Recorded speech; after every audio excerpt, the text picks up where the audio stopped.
Hey, welcome everyone. This is Hometown History. I'm Jamie. I'm Domi. We are at the Horn Farm, and for this short, we're going to be discussing the history of agriculture in York County. So we'll be about 5 to 7 minutes, and at the end of this, you'll understand more about farmers and the impact they had on the land 200 years ago.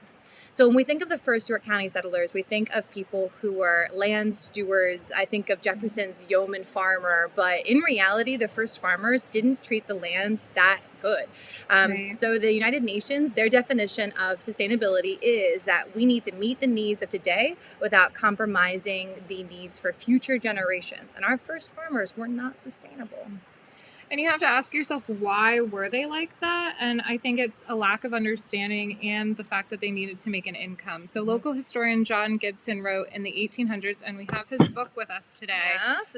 Some of them were not farmers to begin with, but the necessity of the case made them farmers. So you're thinking of people who might have come from a different industry, but when they came to America, or they bought a plot of land, they became farmers out of necessity. They had to feed themselves. Right. So the German, English, and Irish settlers grew food to feed their families, or else they would have died. So this was honestly something that kept them alive and kept their families alive. Survival. And even though they engaged with the natural world more closely than modern Americans, Thomas Jefferson's yeoman ideal of land stewardship simply doesn't fit contemporary values regarding sustainability. It worked for him, but it doesn't work for everybody. Right.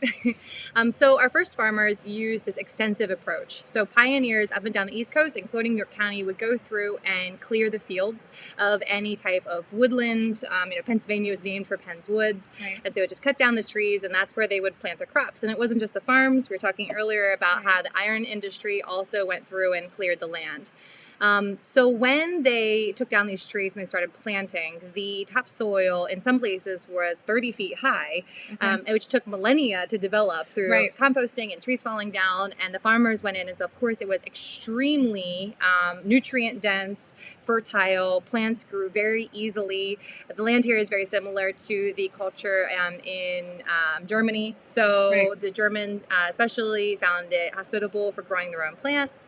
But then because of this, they just kept pushing west, and they kept pushing west, and as they depleted the soil, there was just more trees to cut down and more land, and so this extensive rather than intensive farming continued into the late 1700s. They didn't care that they were depleting the nutrients, they just kept moving.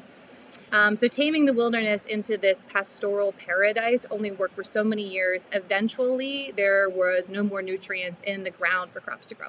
Right, and that led to ruined soil. And you can blame some of that on labor shortages. However, James Lemon, and we don't have his book to show you, but if you want to look this up, it's called The Best Poor Man's Country. Blame the farmers' low environmental standards. The very lack of data suggests a lack of concern over systematic and careful use of the land. And I think, again, that comes back to the fact that they were farming for their lives, really. And then in 1834, local authors, and we have this book, Carter and Glossbrenner, were calling the county's tilling practices ruinous. Again, so they ruined the soil that they had at their disposal. Yep, out of necessity, really, but they still destroyed it nonetheless. So one strategy that they used to preserve the land was by letting the ground lay fallow. That just means they didn't plan on it. If you let it fallow, in some places up for 10 years, the biome, the microbiome of bacteria that survives under the soil, because there's a whole community of microbes underneath there, when you till, they're exposed to their air and they die. But if you allow the ground to lay fallow, don't plant anything, eventually things will come back. But they kept on just pushing west. It didn't really matter, and there was so much to devour. But it wasn't the end of it, because then we come to crop rotation. So I'm sure this is something a lot of people are familiar with. In the 1830s, 1837, new crop rotation patterns emerged in York County. So they had grass and clover that they would grow intermittently to replenish the soil nutrients. But the other counties that were east of York County, they started this as early as 1750. But it didn't come until later to York County. With a growing population and a shrinking land plots, farmers needed to find a way to conserve the fertility of their soil, starting with wheat for 1 year and then rye the next year. Rye reintroduced depleted nutrients, and then the field rested for 1 to 2 years, which is what Jamie was talking about, leaving it fallow, followed by the same pattern. What I found really interesting was colonial homesteaders could have gotten their farming techniques straight from the Bible. So Leviticus 25:3-5 instructs farmers to leave the fields fallow on the 7th year, a Sabbath, to rest the land. The land left alone does not fix the soil alone, but it helps. Yep.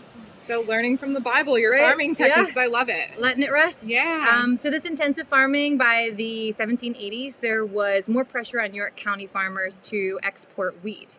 This extra wheat meant that they cared more about getting capital than they did for the environment.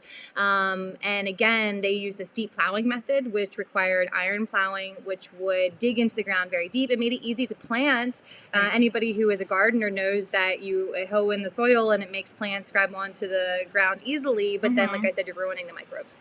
Right. And then again, it comes back to farming for their lives. So this extra income really helped them live a better life. So the average farmer could earn 40 to 100 English pounds in 1790 currency. So that's a lot of money. And this allowed them to have more luxury goods. So you're thinking about tea, you're thinking about coffee, rum, iron.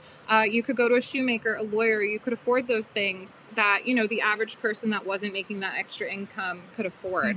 And even though these practices harmed the environment, they were doing it for the sustainability of their families. So not necessarily the sustainability of the land, but I don't think they could see into the future and see the issues that they were causing. Yeah. And in this way, agriculture protected them from poverty. Exactly. Yeah, it did. So eventually, we are going to have new inventive ways to grow more intensive agriculture, primarily through water and fertilizer. So they started digging drainage ditches, canals, dikes, irrigation channels to allow more water into their crops. And then eventually, we got into manure and compost and even lime as fertilizer later on.